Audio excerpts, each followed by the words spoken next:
Tħabbret il-mowt tal-ġurnalist veteran Godfrey Grima fl-età ta' 79 sena.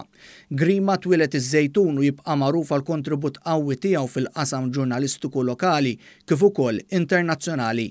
Qabel ma jaħdem Londra huwa beda l-karriera ġurnalistika mal-gazzetta Il-Ħaddiem. Fl-1967 huwa tħarreġ mal-Financial Times. Hemmhekk huwa għamel isem ma' din il-gazzetta rinomata fid-dinja u li kienet tanalizza l-aħbarijiet politiċi u ekonomiċi.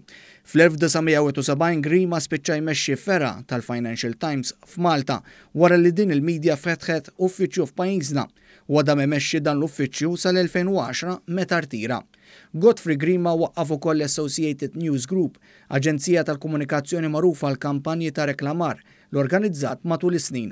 Godfrey Grima kien membru wkoll fil-Kunsill tal-Università u kummenta u analizza bil-ħsieb profond u ġurnalistiku tiegħu bosta ġrajiet kurrenti fil-pajjiż u lilin. Fl-2017 huwa ngħata medalja għal Qadi tar-Repubblika. Intant il-Partit Laburista sellem il-memorja ta' Grima, filwaqt li l-Partit Laburista tal-kondoljanzi lil qraba ta' Grima sejjaħ lil Godfrey Grima bħala wieħed mill-ġganti tal-ġurnaliżmu f'Malta.